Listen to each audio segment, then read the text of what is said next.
So in this case, we are going to consider our inverse trigonometric functions as our introduction. So I'm going to consider the basics, what you need in terms of answering the questions according to our syllabus. So mostly you are going to see that the application or where we have the inverse trigonometric functions, it can be maybe a question which is based on the proof, right? If you are to prove that the derivative of a certain inverse trigonometric function is equal to this.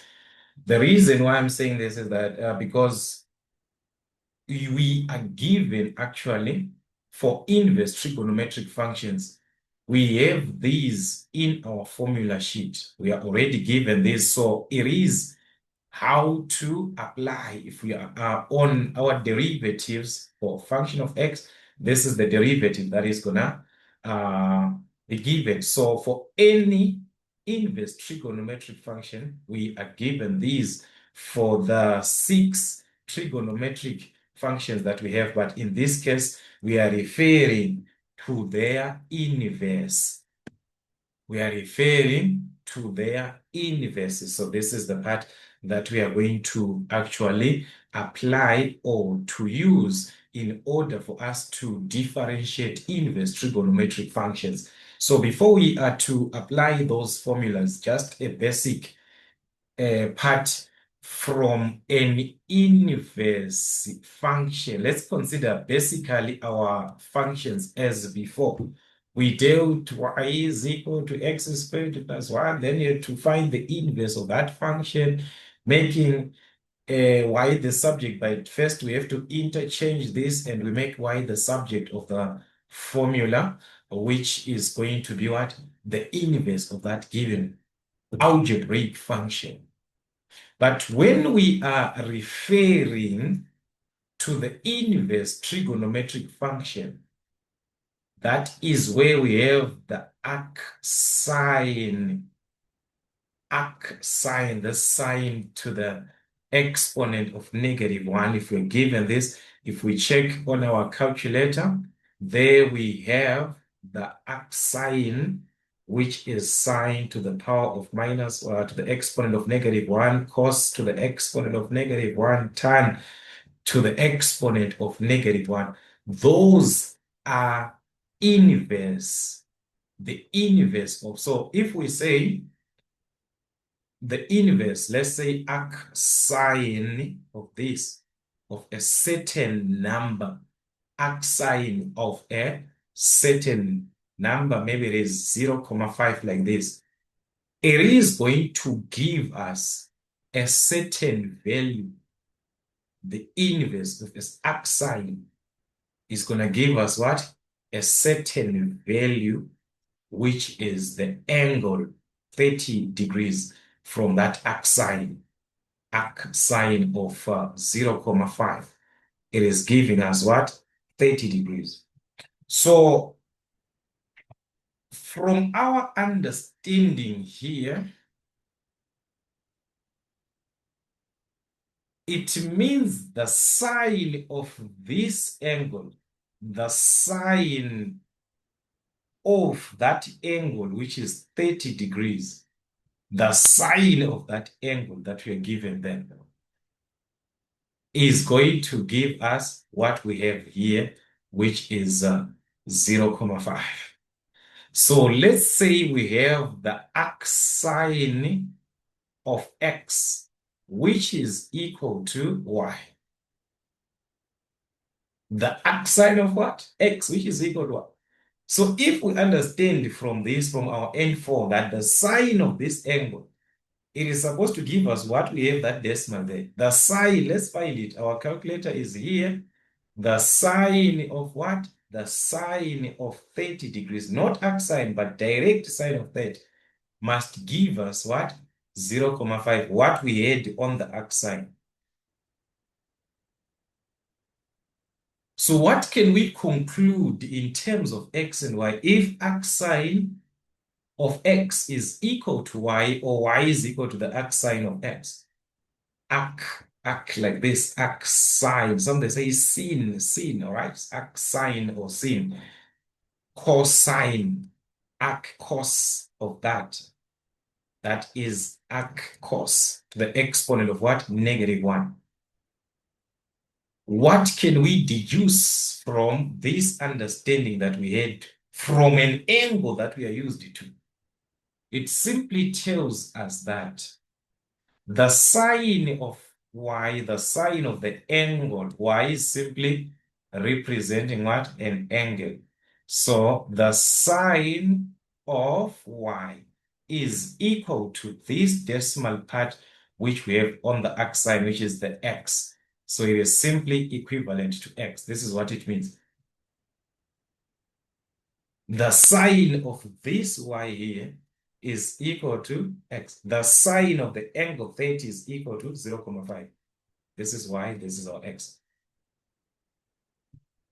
This is our understanding from the angle property.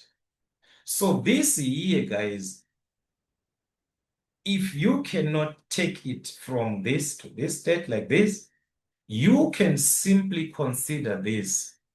It follows that when a trig of a sine is multiplied to its inverse trig, this neutralizes the sine and the arc sine neutralizes. So the answer gives us the x that we see here on the arc sine.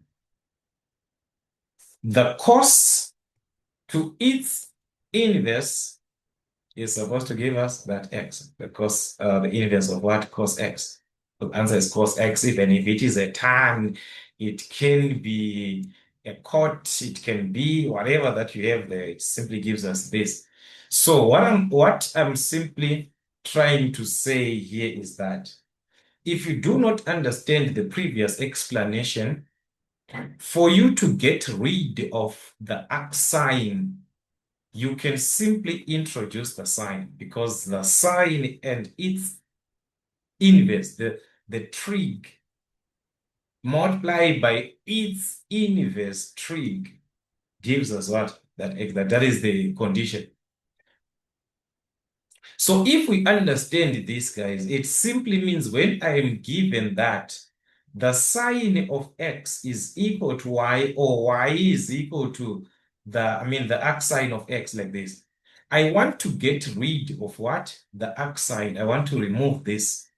I simply introduce the original, the exact trigonometric function to the inverse that we are given. This is the inverse of what? Sine. So we introduce the sine. So remember, it is an equation. So whatever that I'm going to introduce is supposed to affect both sides. So you're going to introduce the sine here. You introduce the sine here. What happens? We are going to have the sine of what? The sine of y, or the sin of y, is equal to what? There we have exactly the trig to its inverse. So we are going to obtain what? We are going to obtain x. Once this occurs, you remain with what? You remain with x from that explanation that we had, that the trig to its inverse, you obtain what is on the inverse from the decimal part. So are we seeing that at this stage, we are dealing with what? A normal trigonometric function. It's no longer an inverse, guys. The inverse property is no longer there. This is sine that we are used to. So that's how we can get rid of that arc sine or whatever cos. So I'm gonna explain that one later on. The purpose of this class actually is not about this.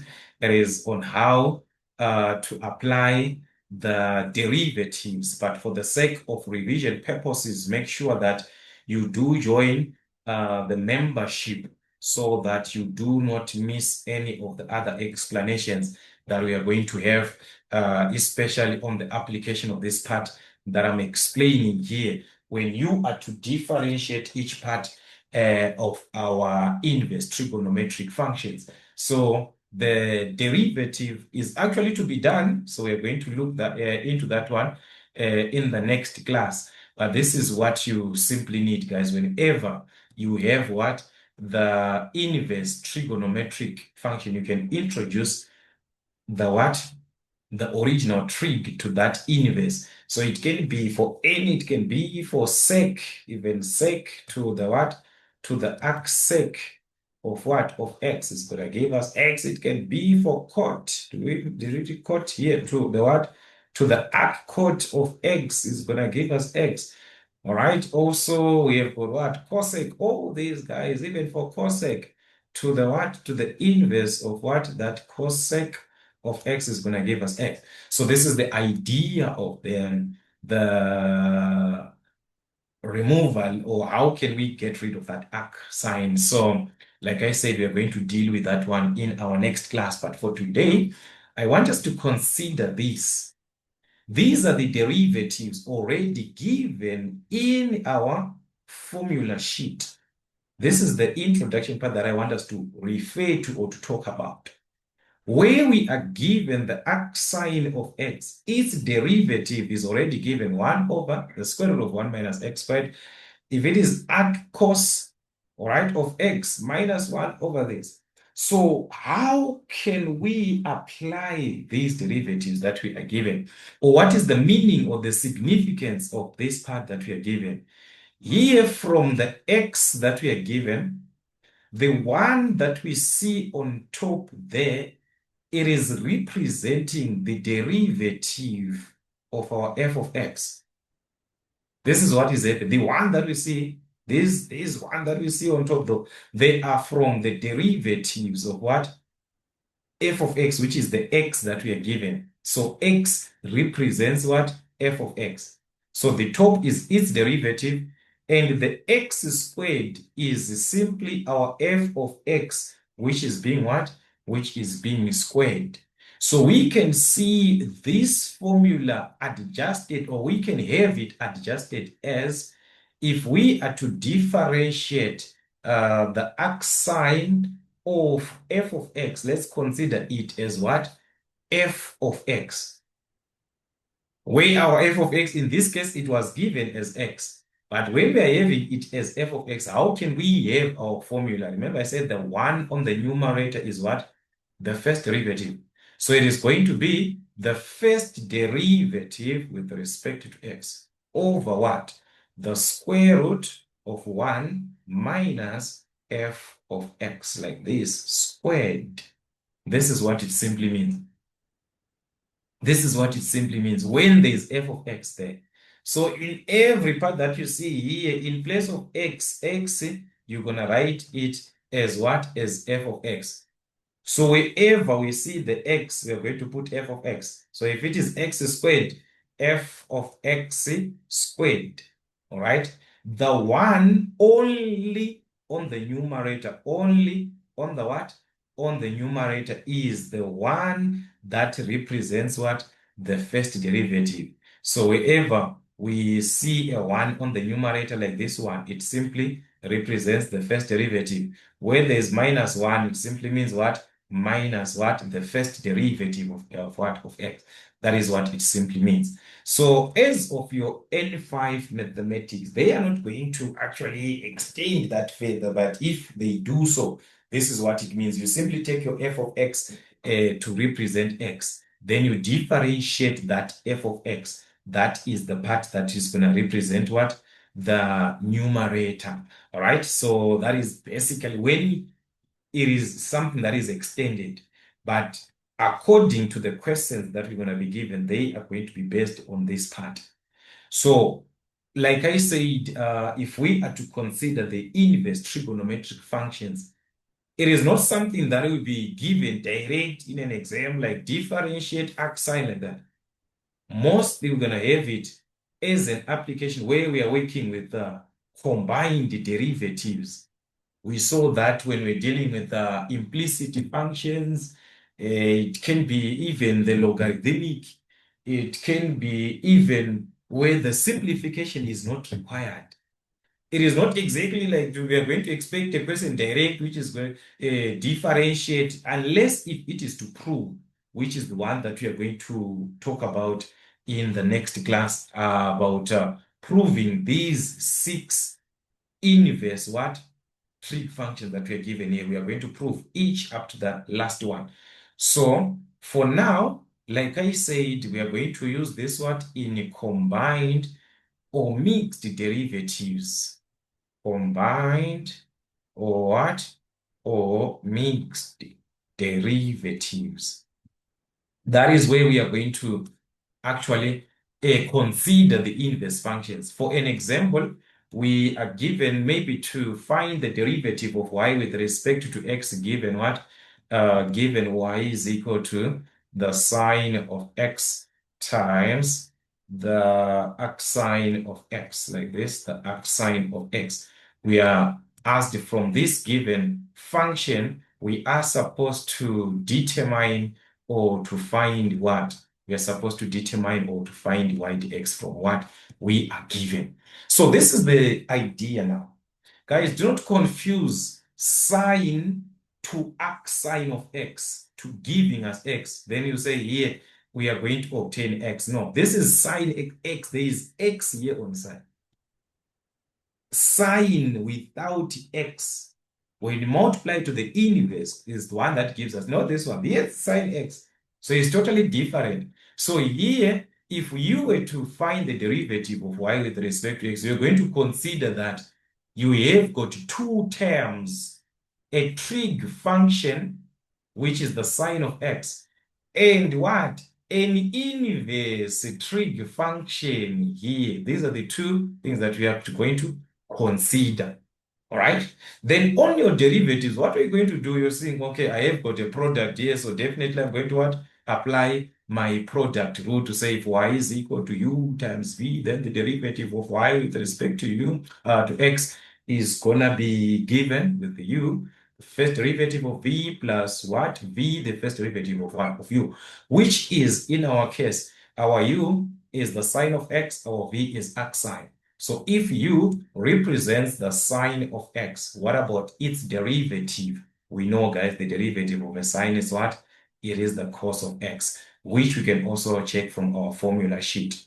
All right? This is how we're going to differentiate. Then you ask yourself about the v that we are given, this v, which is the arcsine of what? Of x. If v represents this, what about its derivative? So you're not going to prove now for this one. No, no, guys.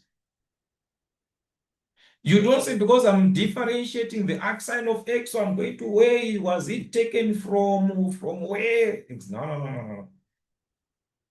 We have already these derivatives of what? The inverse trig. So that is where our formula sheet plays a role, this part that I'm explaining here.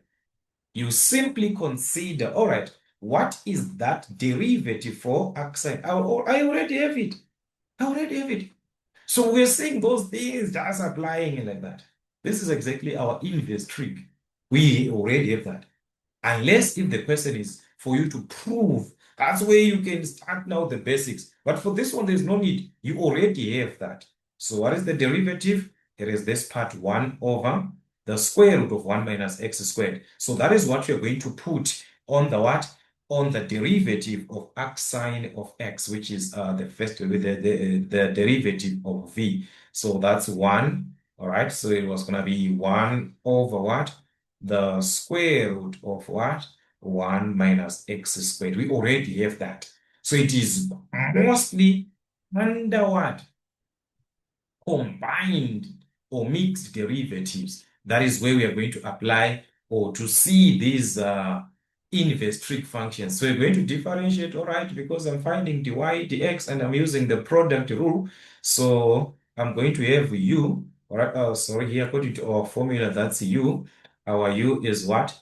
The sine of x. So that's the sine of x times the derivative of v, where the derivative of v is that from arcsine that we got here, which we have already from our formula sheet. So you're just going to write, all right, 1 over what? the square root of 1 minus x squared, right? Plus our v, which is what? The arcsine of x. This is our v times what? The derivative of u, which is the derivative of u is what? The cos. That's the cos of x. You're done. You have differentiated.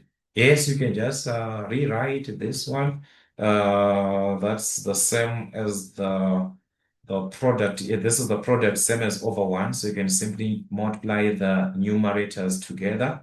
So it's going to be the sine of x over the square root of 1 minus x squared. All right, plus this is just a product of a cos x to the what? To the inverse of the sine, just like that. So you can actually have your answer like this. You can put this one in bracket, or you can just leave it like that. That is what you have.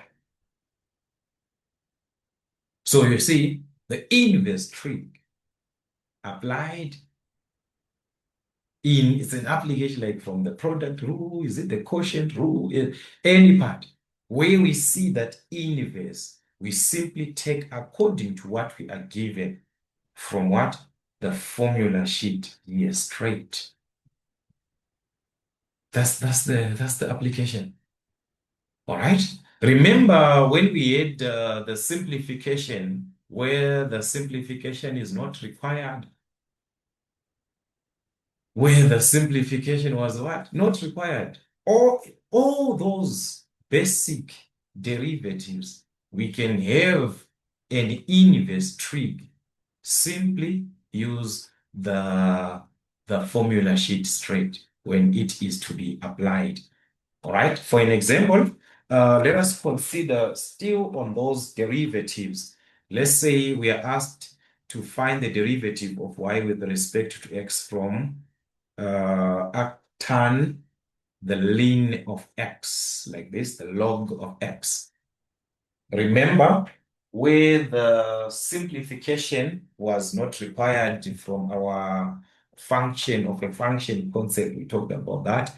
So you're gonna consider in this, we do not have a power.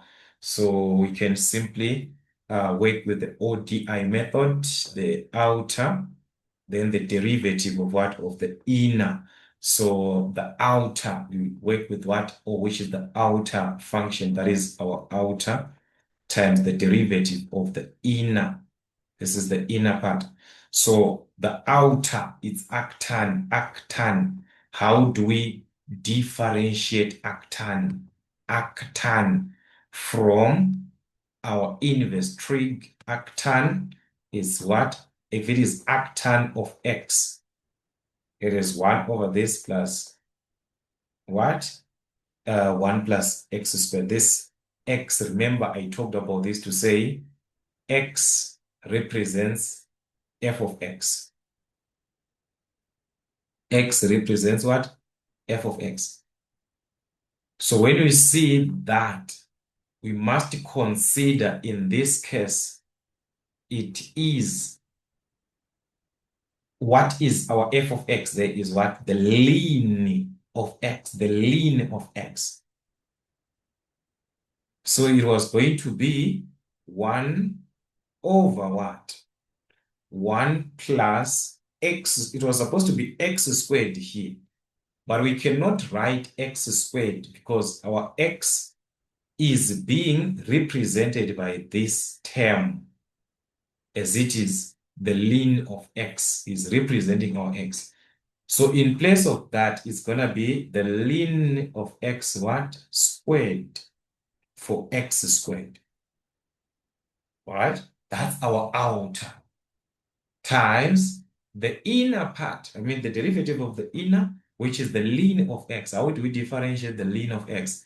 It is 1 over x. So this is simply a product that we are having here. So therefore, dy dx is going to be 1 times 1. That's 1 over what? X multiplies the denominator. So that's x into what? 1 plus the ln of x squared.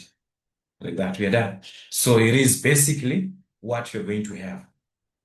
So you see, guys, where x is given, when it is to be adjusted, you have to use what is representing x. It is the arctan of what? Arctan of cos x.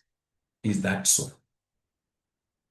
So what is your x? That is from the outer part. Then you differentiate that part which is representing x, you must differentiate it. So this part was actually supposed to be written in the numerator.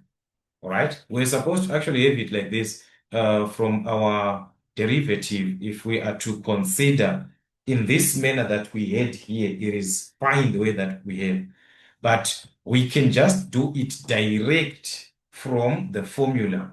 From the formula, we say that if we are given y is equal to arctan, let's say this is f of x that we are given. Therefore, its derivative, which is dy dx, is going to be first derivative, that is the one on top, over 1 plus f of x squared.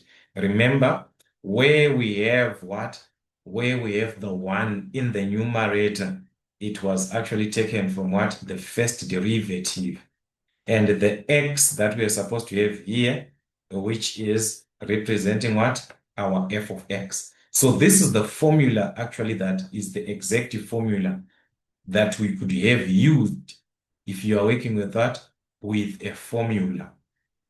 So from this, you're going to have what? The derivative of y with respect to x is equal to what? The first derivative of what? Our f of x. So we have here our f of x as what? The ln of x. This is our f of x. That is what we have representing what? Our f of x. It is the ln of what? The ln of x. So what is its derivative? Its derivative, that's 1 over x. So its derivative is the one in the numerator. 1 over what? Over x. That's its derivative. Over what? 1 plus that f of x, which is the ln of what? Which is the ln of x, but raised to the exponent of what? To the exponent of 2. So that is how we're going to have it from the formula direct, but readjusting our formula where the part of x is represented by what? F of x. Our formula can be given as this. So that is, we can see that it is just one and the same. Here, this x, remember in the denominator, multiplies what is in the denominator. So you can leave your answer like this, or you can leave your answer like this. So here we applied the concept of our chain rule, function of a function. Remember when we applied our derivatives where simplification is not required. You look outer, then the inner part. Still, we are going to have same answer. So it is in your hands. How are you going to differentiate the what? The inverse trig functions. It can be for any of these. Arcsine, arccos, arctan, arccot, arcsec, and arccosec. Those are the 6 inverse trig from the 6 trigonometric functions that we are used to. So it's all about revision. Let us do revise. Where we do not understand, let us communicate. And like I said, more to be done or to be explained on membership. So let us do join the membership for more classes to come.